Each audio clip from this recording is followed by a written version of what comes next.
मंच पर विराजमान आदरणीय कोऑर्डिनेटर मैडम सलील शर्मा जी, आदरणीय आपके प्रोफेसर साहब संजय जी, हमारी नव्य भारत फाउंडेशन के प्रदेश संरक्षक आदरणीय जोशी जी, सभी माताएं बहनें जो आज यहाँ पे उपस्थित हैं, मैं आप सभी का सर्वप्रथम आदरणीय एनएसएस कैंप वालों का बहुत बहुत हृदय की गहराई से धन्यवाद व्यक्त करना चाहता हूँ कि आपके माध्यम से आज मेरी बहनों से मुझे रूबरू होने का, अपनी बहनों से वार्तालाप करने का मुझे इस अवसर प्राप्त हुआ। इसके लिए एनएसएस कैंप की पूरी आयोजन करता जो टीम है, आपका हृदय की गहराई से बहुत बहुत धन्यवाद। साथियों, युग पुरुष स्वामी विवेकानंद जी ने कहा था, उत्तिष्ठ जागृता प्राप्य वरानि बोधिता, अर्थात हे युवाओं, उठो जागो और तब तक मत रुको जब तक अपने ध्येय को, अपने लक्ष्य को प्राप्त न कर लो। यह कथन है परम आदरणीय गुरुदेव स्वामी विवेकानंद जी। आज भारत विश्व का सबसे युवा देश है। आज हम विश्व में 7% से ज्यादा आबादी भारत के युवाओं की है। लेकिन युवा का अर्थ क्या है? युवा का उल्टा होता है वायु। वायु अर्थात वेगवान तरंग का प्रवाह, अर्थात जिसके अंदर जोश हो, जो जीवंत है, जो ज्ञानी है, जो समाज के लिए कुछ करना चाहता है, जो समाज के प्रति प्रतिबद्ध रह के कुछ करना चाहता है, वह युवा है। कुछ लोग कहते हैं जी, एक एज गैप में मान लीजिए कोई अगर 20 से 40 वर्ष की आयु है, 35 कहते हैं, अगर वो है तो वह युवा है। अगर उससे कम है तो बच्चा है, उससे ज़्यादा है तो बूढ़ा है ना। तो मेरा मानना अलग है। मेरा मानना है जो समाज के लिए कुछ करना चाहता है, जिसके मन में समाज के लिए और देश के लिए कुछ करने की प्रेरणा है, चाहे वो 80 साल का बुढ़ा ही क्यों ना हो, लेकिन अगर उसके अंदर जोश है कि वो समाज के लिए कुछ करना चाहता है, अगर उसके अंदर ये कटिबद्धता है समाज के प्रति, वो समाज के लिए कुछ प्रेरणा स्रोत कार्य करना चाहता है, तो वह युवा। हम सब कितने सौभाग्यशाली हैं कि हम सब ने किस देश में जन्म लिया? भारत देश में जन्म लिया, है ना। प्रभु श्री राम ने कहा है, जननी जन्मभूमिश्च स्वर्गादपि गरीयसी, अर्थात जो हमारी जननी है, हमारी जन्मभूमि है, वह स्वर्ग से भी महान है ना। रामायण में लिखा है, प्रभु श्री राम ने कहा है। और भारत का अर्थ है भा अर्थात प्रकाश, और रथ अर्थात उसमें लीन होना, अर्थात भारत भूमि वह भूमि है जो भूमि ज्ञान का पुंज है। भारत भूमि वह भूमि है जिसने कई शूरवीरों को जन्म दिया। महाराणा प्रताप हो, छत्रपति शिवाजी महाराज हो, शहीद आजम भगत सिंह हो, आप गर्ल्स कॉलेज है रानी लक्ष्मीबाई हो, रानी दुर्गावती हो, अन्य कई वीर, हमारे साहिबजादे। आज अभी हम 26 तारीख को वीर बाल दिवस मनाएंगे। हमारे साहिबजादे, हमारे गुरु साहिबान, जिन्होंने इस देश के लिए अपना जीवन खपा दिया, जिन्होंने हमारी आज़ादी के लिए अपने जीवन का त्याग कर दिया, ऐसे महापुरुष हमारी धरती पर हुए। हम उस भूमि से आते हैं। हम उस भूमि से आते हैं जिस भूमि ने रामायण महाभारत जैसे महाकाव्य लिखे। हम उस भूमि से आते हैं जिस भूमि ने कई वीरों को, कई नारी शक्ति को, विश्व में जो कहीं नहीं हो सका वो भारत कर सकता था, वो काम भारत ने किया। यहाँ तक कि जब जीरो दिया मेरे भारत ने, दुनिया को तब गिनती आई। जब भारत ने जीरो दिया तब जाके दुनिया को गिनती करना आया। उस भूमि से हम आते हैं। और ऐसा नहीं कि केवल इतिहास में, आज भी जब रूस और यूक्रेन का युद्ध होता है तो दुनिया आशा भरी निगाहों से किसकी तरफ देखती है जी? किसकी तरफ देखती है? भारत की तरफ देखती है। आज जब अफगानिस्तान में तालिबानियों का अटैक होता है तो दुनिया किसकी तरफ आशा भरी निगाहों से देखती है? किसकी तरफ देखती है? भारत की तरफ देखती है। जब रूस और यूक्रेन का युद्ध हुआ तो क्या क्राइटेरिया था बचने का? कि जी तिरंगा दिखा दो अपना और आपको इवैक्यूएट कर लिया जाएगा। यही क्राइटेरिया था ना, यही क्राइटेरिया था। आप सबने देखा है न्यूज पे। आज भी भारत विश्व का नेतृत्व कर रहा है। आज भी भारत विश्व को नई दिशा और नई दशा दिखा रहा है। क्यों? क्योंकि हमारे नाम में ही है, मैंने बताया ना, भा अर्थात प्रकाश, रथ अर्थात उसमें लीन होना, अर्थात भारत ज्ञान का पुंज है।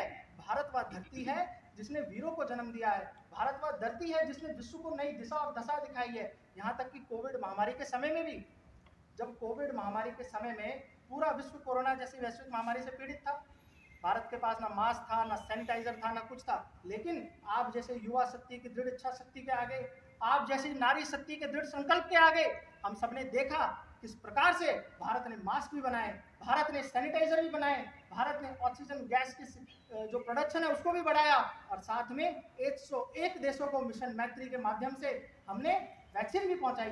यह करने वाला केवल और केवल भारत देश है, और इस भारत देश का सामर्थ्य आप जैसी युवा शक्ति, आप जैसे लोग हैं जिन्होंने आने वाले समय पे देश चलाना है, आप लोग हैं जिन्होंने आने वाले समय पे इस देश का नेतृत्व करना है, आप लोग हैं आने वाले समय पे देश के संवाहक आप लोग हैं।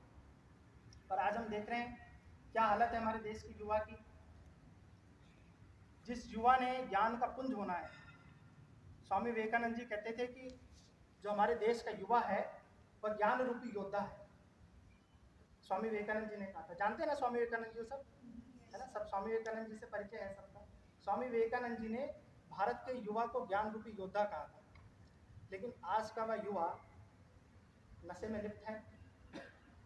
एक पीजीआई में मेरी और डॉक्टर असीम मेहरा सर की जो साइकेट्रिस्ट हैं, हमारी एक रिसर्च है जिसमें हमने पाया, वो रिसर्च हमने करी मेडिकल स्टूडेंट्स के बीच। मेडिकल स्टूडेंट्स अर्थात जो समाज का जागरूक वर्ग हम कह सकते हैं समाज में, जो जिसको ज़्यादा पता है इन चीज़ों के बारे में, है ना। थोड़ा हम कह सकते हैं कि जो मेडिकल में है उसको ज़्यादा पता होगा कि नशा नहीं करना चाहिए, तंबाकू से कैंसर होता है, इस चीज़ करने से फलानी बीमारी होती है, ये मेडिकल वालों को ज़्यादा पता होता है।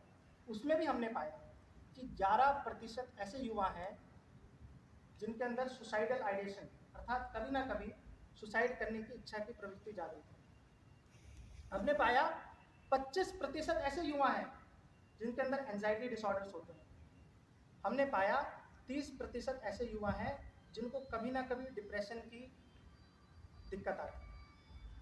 अब आप देखिए, जो युवा इतना जागरूक है, हमने लगभग 700 से 800 ऐसे मेडिकल स्टूडेंट्स आपकी एज ग्रुप के पकड़े थे जिनके ऊपर हमने रिसर्च करी।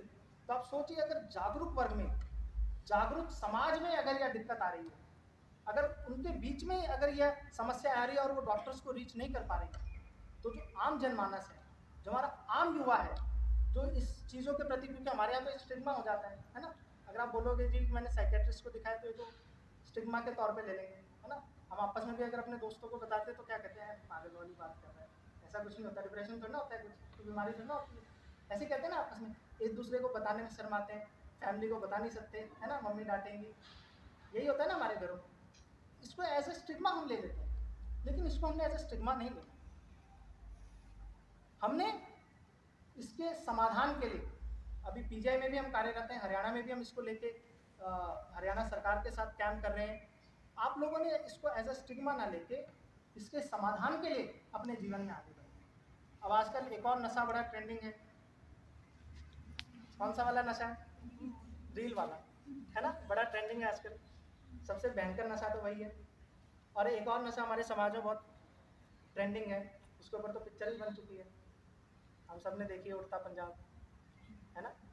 कहते हैं नशा किसी का सगा नहीं,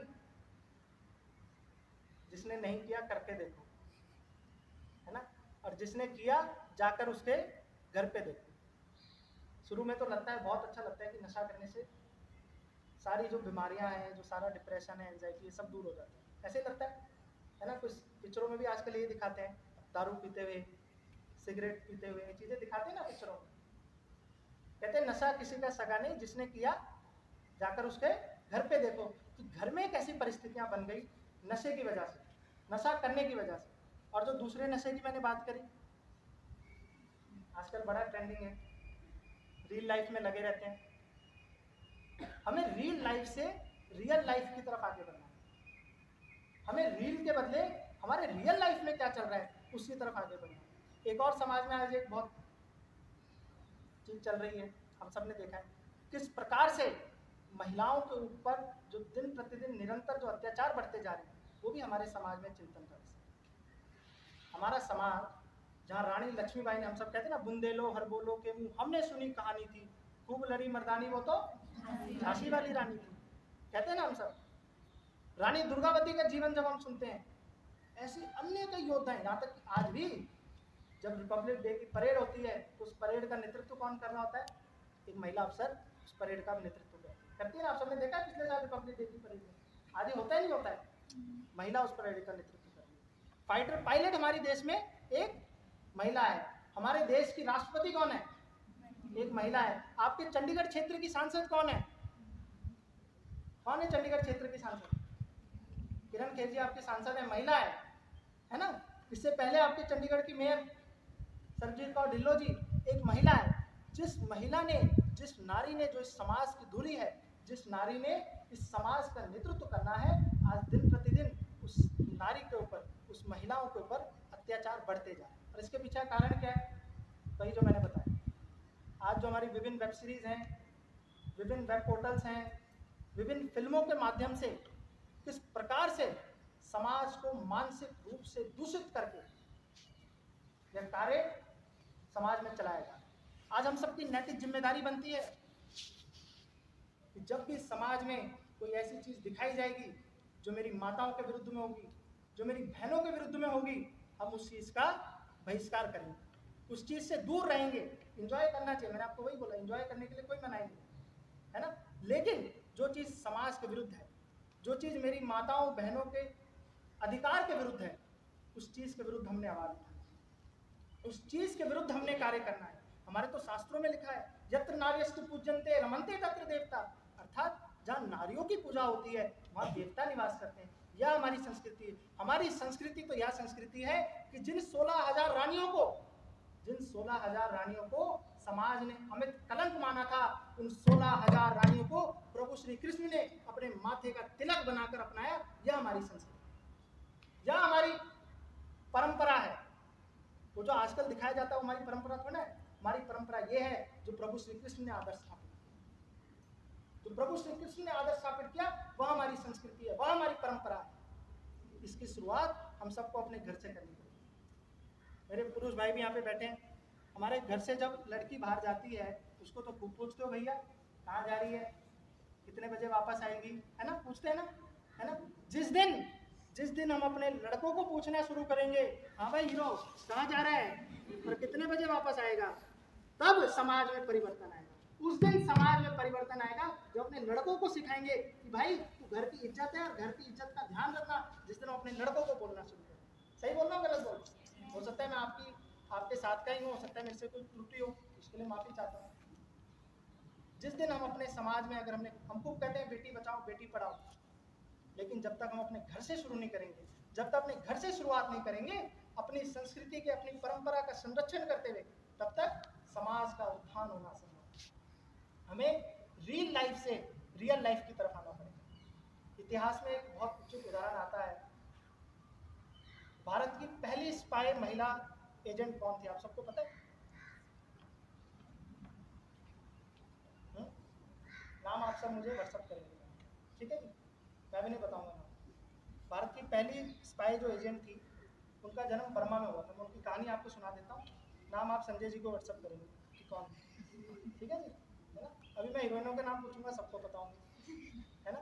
अच्छा, देश के कौन ऐसे हीरो हैं, 10 हीरो के नाम बता सकते हो? कौन है देश में, कोई 10 हीरो के नाम मेरे को बता दो। अच्छा, 10 ऐसे आर्मी ऑफिसर्स के नाम बता दो जिन्होंने देश के लिए शहादत दी।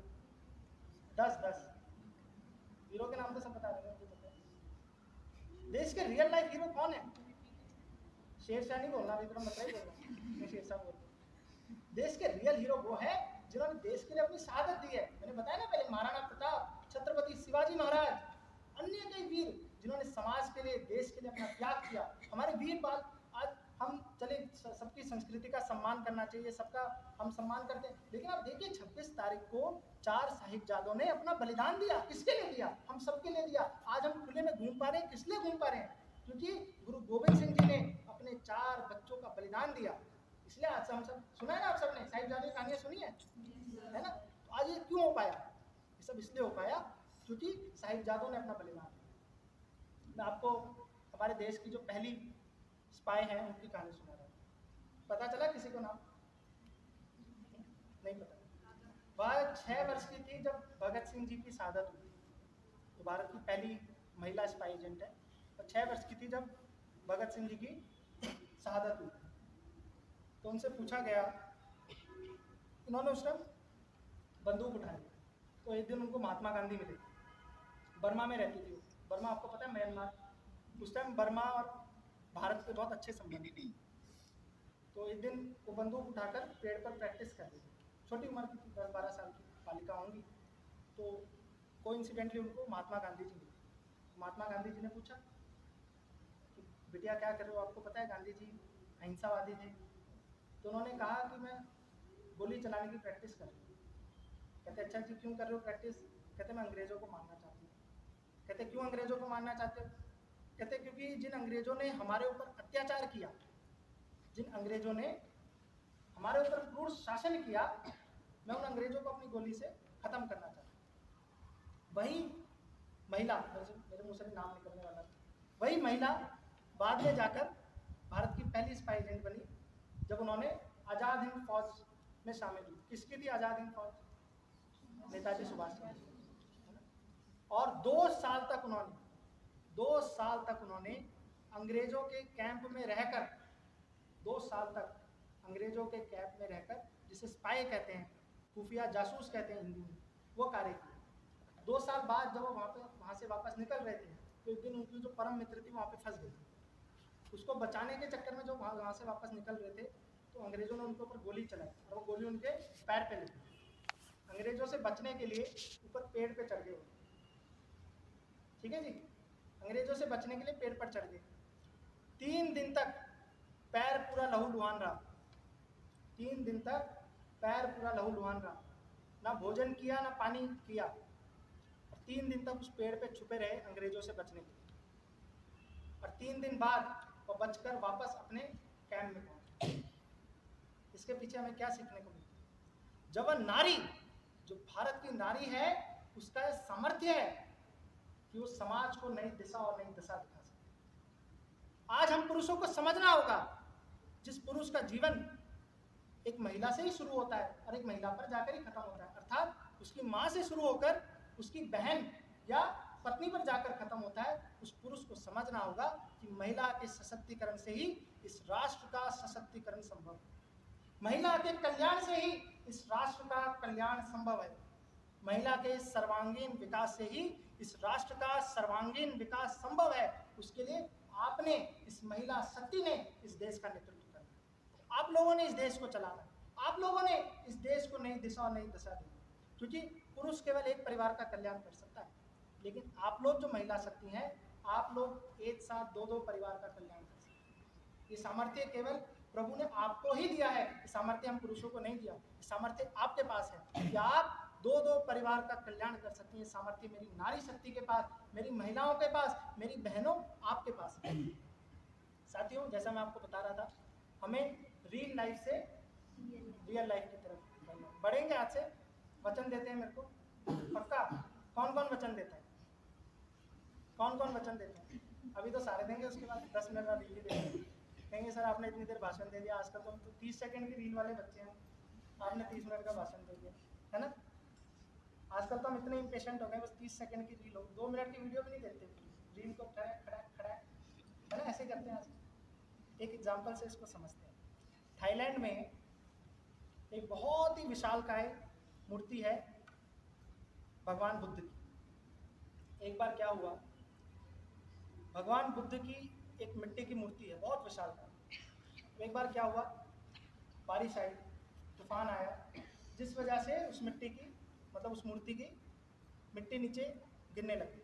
मिट्टी होता है, मिट्टी तो बारिश में आएगी तो हो जाती है, पता ही आप सब समझदार हैं, बुद्धिजीवी हैं, पढ़े लिखे युवा हैं। तो क्या हुआ, जो वहाँ के साधु संत थे, जो बौद्ध थे, भिक्षुक थे, उन्होंने उस मिट्टी को ढकने की कोशिश करी। कुछ ने पेड़ लगाया, कुछ ने पत्ते लगाए, कुछ ने अलग अलग तरीके के प्रयास किए कि मिट्टी जो है वो ना गिरे। पर धीरे धीरे जैसे जैसे बारिश बढ़ती गई, जैसे जैसे तूफान बढ़ते गए, वह मिट्टी नीचे नीचे खिसकती गई। और जब मिट्टी खिसकी तो अंदर क्या निकला? सोचो अंदर क्या निकला होगा?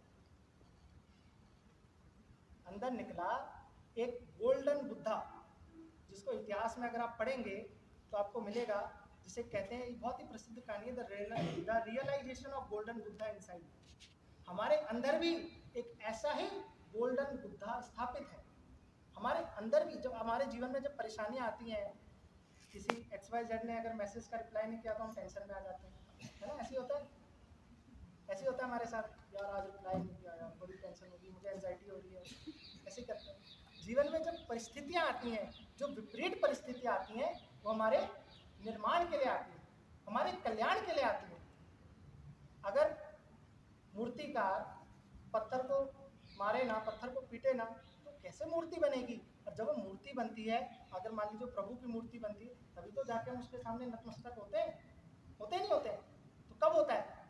जब वो ठोकर खाती है। जीवन तो प्रकृति का नियम है, प्रकृति हमें सिखा रही है। आज अभी शरद ऋतु चल रही है, कुछ दिनों बाद बसंत ऋतु आएगी, प्रकृति का नियम है। कहते हैं ना, भगवान तेरी माया, कभी धूप कभी छाया, ये तो प्रकृति का नियम है। जीवन में जो विषम परिस्थितियां आती हैं, वह तो जीवन के हमें मजबूत करने के लिए आती है, हमें अधिक परिश्रमी बनाने के लिए आती हैं, हम और आगे बढ़ सके, उन विपरीत परिस्थितियों का सामना करके आत्म जागरण हो सके, जिससे जो हमारे अंदर जो गोल्डन बुद्धा है, रियलाइजेशन ऑफ गोल्डन बुद्धा है, वो हमारे भीतर हमें रियलाइज हो सके। अगर सूरज की तरह चमकना है, श्रद्धेय एपीजे अब्दुल कलाम जी कहते थे, अगर सूरज की तरह चमकना है तो सूरज की तरह क्या करना पड़ेगा? जलना पड़ेगा, है ना? पर हम सब सूरज की तरह सब चमकना चाहते हैं। एवरीवन वांट्स, यहाँ पे जितने भी हैं सब चाहते हैं कि मेरे आगे पीछे 5 बॉडीगार्ड होने चाहिए, 5 गाड़ी आगे चले, 5 गाड़ी पीछे चले, है ना? सब चाहते हैं। कोई ऐसा नहीं होगा जिसको मिले तो बोलेगा नहीं जी मेरे को ही, हम सब चाहते हैं। लेकिन उसके लिए जो मेहनत होती है, जो परिश्रम होता है, क्या हम वो करने को हम तैयार हैं? उसके लिए हमारे जीवन में जो परेशानी आती है, क्या हम वो झेलने को तैयार है? एक राजनीतिक उदाहरण ना देखें, एक हमारे विश्व के सबसे लोकप्रिय नेता है, मैं नाम नहीं लूंगा, आप सबको पता है कौन है। सोचिए, जब अब बालक 18 साल का रहा होगा, उसने अपना जीवन त्याग करके संन्यास ले लिया, मैं नाम नहीं लूंगा, आप सबको पता है विश्व में सबसे लोकप्रिय नेता कौन है ना? 18 साल की उम्र में उन्होंने अपना जीवन त्याग कर दिया। जब आप 22-23 साल के रहे होंगे, तो घर वाले, परिवार वालों ने बोला होगा भाई शादी कर ले, तेरे दोस्त की शादी हो गई, तेरा दोस्त फलाना इसकी भी शादी हो गई। तभी वो अपने देश के प्रति समर्पित थे कि नहीं थे, है ना? और उम्र बड़ी होगी, 30 साल हुए होंगे, कुछ दोस्तों की सरकारी नौकरियां लगी होंगी, कुछ दोस्तों की जीवन में सेटल हो गए होंगे, बड़े बड़े बिजनेसमैन बन गए होंगे। तब भी घर वालों ने बोला होगा, अड़ोसी पड़ोसियों ने ताने दिए होंगे, भाई कहाँ घूमता रहता है, पुलिस वाले कार्यालय में कहाँ प्रचारक बन के घूमता रहता है, कुछ अच्छा कर ले, शादी कर ले, बिजनेस कर ले, नौकरी कर ले। तब भी वह व्यक्ति समाज के लिए, देश के लिए कुछ करने के लिए कटिबद्ध है। फिर 40 साल उम्र हुई होगी, तब भी लोगों ने ताने दिए होंगे नहीं दिए होंगे, है ना? आज भी 20 साल सामाजिक जीवन में रहने के बाद भी आज भी लोग ताने देते हैं। पर लेकिन जब उनकी किस्मत में लिखा था 50 वर्ष की आयु में जब अपने प्रदेश के मुख्यमंत्री बने, और 63 वर्ष की आयु में जब वो देश के प्रधानमंत्री बने, उन सब ने देखा क्या? अब आप बताइए, इस टाइम वो सही थे कि वो सही थे?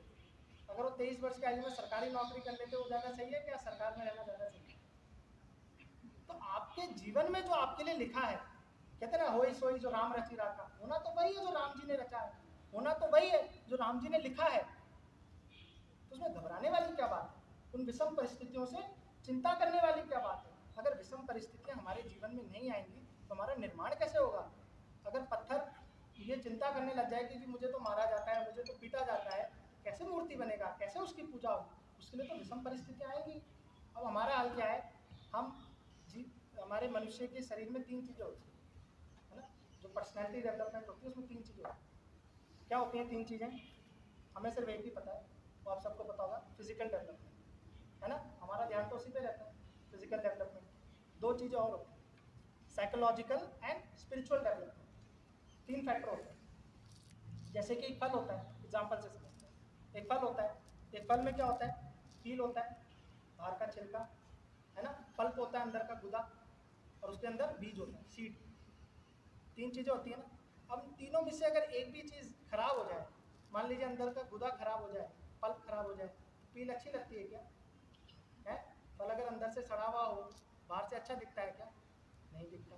अगर बाहर से पील खराब हो तो पल्प और सीड अच्छी लगती है क्या? नहीं लगती। जैसे मतलब आप समझिए, प्रकृति से समझने वाली चीज़ है। जैसे फल के जीवन में भी पील, पल्प और सीड का एक महत्वपूर्ण योगदान है, वैसे ही हमारे जीवन में केवल फिजिकल नहीं, साइकोलॉजिकल और स्पिरिचुअल वेलबींग का भी एक बहुत ही इंपॉर्टेंट योगदान है। इसीलिए हम सबको रियल लाइफ से रियल लाइफ की तरफ आना पड़ेगा, या रियल लाइफ से रियल लाइफ की तरफ जाना पड़ेगा। कौन सा वाला सही है?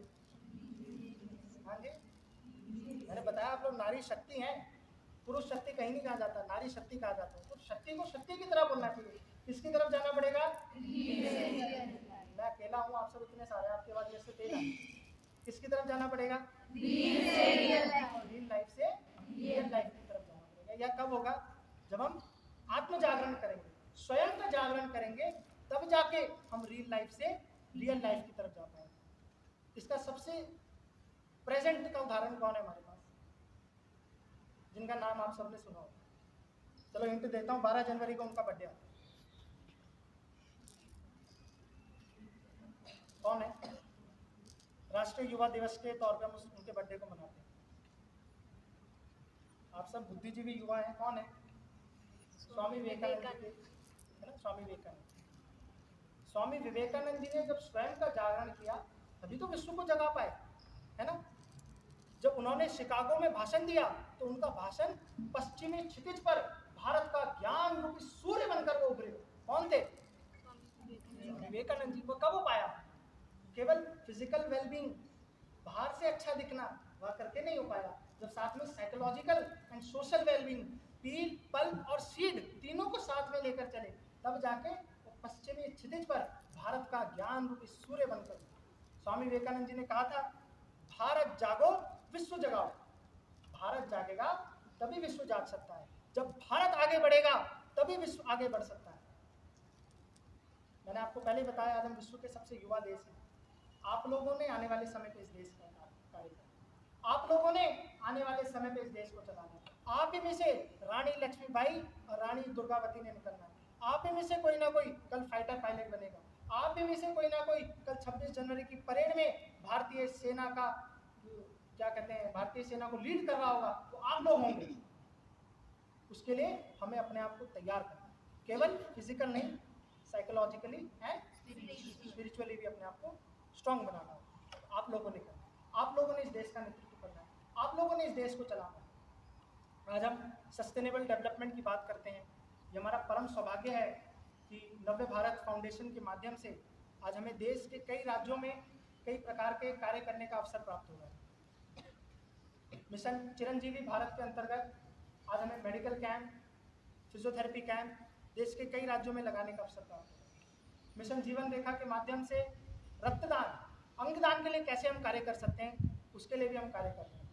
मिशन अपर्णा शक्ति के माध्यम से कैसे जो मेरे देश की नारी है, जो इस समाज की धुरी है, जिसको मैंने बताया कि एक मनुष्य का जन्म महिला से शुरू होकर महिला पर ही खत्म होता है, उस नारी का कैसे सशक्तिकरण हो सके, कैसे सैनिटरी पैड डिस्ट्रीब्यूशन के माध्यम से, एजुकेशन के माध्यम से कैसे हम उस नारी का सशक्तिकरण कर सकते हैं, इसके लिए भी हम कार्य कर रहे हैं। मिशन मुक्ति बोध के माध्यम से कैसे मेरे देश का युवा नशे से दूर रह सके, मेरे देश का युवा नशे से दूर रहकर समाज के लिए कुछ कार्य कर सके। इसके लिए केवल ये नहीं कि उसको बोलना है नशे से दूर रहना। नशा मैंने बताया ना, दो तरीके का है, एक कौन सा वाला है, रील वाला, और दूसरा सबको पता है ना। तो दोनों नशे से कैसे दूर रह सके, उसके लिए चाहे खेल के माध्यम से हो, चाहे साइकोलॉजिकली उसको स्ट्रॉन्ग करना है, उसके लिए भी हम कार्य कर रहे हैं। मिशन हरित भारत के माध्यम से कैसे मेरे प्रकृति का संरक्षण हो सके, और न केवल संरक्षण, प्रकृति का संवर्धन हो सके, इसके लिए भी हम कार्य कर रहे हैं। मिशन अपनू पहाड़ के माध्यम से कैसे जो मेरे देश के पहाड़ है, हमने देखा कैसे, हम सब ने कश्मीर फाइल्स मूवी देखी है, कैसे मेरे कश्मीरी पंडित वापस कश्मीर में जा सके, कैसे आज उत्तराखंड से, हिमाचल से, अन्य पहाड़ी एरियो से जो लोग रोजगार के लिए नीचे आ रहे हैं, कैसे वो लोग दोबारा ऊपर जा सकें, ऊपर उनको हम स्वास्थ्य सुविधाएं हों, शिक्षा की सुविधाएं हों, जॉब हो, वो कैसे हम प्रोवाइड कर सके। वह सारे कार्य करने का आप सबके सहयोग से, आप जैसी नारी शक्ति के सहयोग से ही हम वह सारे कार्य करने का प्रयास कर रहे हैं। मैं चाहता हूँ आप सब भी हमारे साथ जुड़े, हम सब मिलकर समाज के लिए एक नई दिशा, एक समाज को एक नई दशा दिखा सके, उसके लिए मैं आप सबका सहयोग चाहता हूँ। और लक्ष्य और मंत्र केवल एक है। हमारे शास्त्रों में लिखा है, सर्वे भवन्तु सुखिना, सर्वे सन्तु निरामया, सर्वे भद्राणि पश्यन्तु, माँ कश्चित् दुर्भाग् भवेत्। अर्थात सब सुखी रहें, सब निरोगी रहें, यही इसी मंगल कामना के साथ हम सब कार्य करें। अंत में मेरी आप सबसे ज़्यादा लंबा नहीं खींचूंगा, आप लोग रील वाले बच्चे हैं, 30 सेकंड की देखने वाले, संजय जी ने तो बोला था जी 45 मिनट बोलना, मैंने कहा 45 मिनट में तो आप गड़बड़ कराओगे। तो शॉर्ट में इसको रखते हुए मैं आप सबसे केवल और केवल एक आह्वान करूँगा। आप लोग मेरी बहनें हैं, मेरा आप सबसे केवल एक आह्वान है, आप लोगों ने इस देश को चलाना। और जो मैंने आपको पहले बताया कि फिजिकल, साइकोलॉजिकल और स्पिरिचुअल तीनों लेवल पर आप अपने आप को डेवलप करो। जिससे किसके लिए करना है सर? देश के लिए करना है। जिससे हम, वैसे भी आप सब लोग एनएसएस से जुड़े हुए हैं, आप सबको पता है, आप सब सेवा कार्य करने वाले लोग हैं, है ना? तो ये सब हमने करना है जिससे हम अपने देश के लिए कुछ कर सकें, अपने समाज के लिए कुछ कर सकें। इसी के साथ अंत में एक आह्वान करते हुए मैं आप सबसे केवल ये अनुरोध करूंगा कि उठो जवानों देश की वसुंधरा पुकारती, उठो जवानों देश की वसुंधरा पुकारती, देश है पुकारता, पुकारती माँ भारती। आज माँ भारती हमसे आह्वान कर रही है कि आए हम सब एक साथ संगठित होकर समाज के हित के लिए, राष्ट्र के निर्माण के लिए, विश्व के कल्याण का मंत्र लेकर हम सब आगे बढ़े। इसी लक्ष्य के साथ, इसी मंत्र के साथ हम सब आगे बढ़े। आप सभी ने आज मुझे यहाँ आने का मौका मिला, इसके लिए मैं पुनः आदरणीय आयोजक मंडल का, आप सबका हृदय की गहराई से बहुत बहुत धन्यवाद व्यक्त करता हूँ। जय हिंद, जय भारत, वंदे मातरम।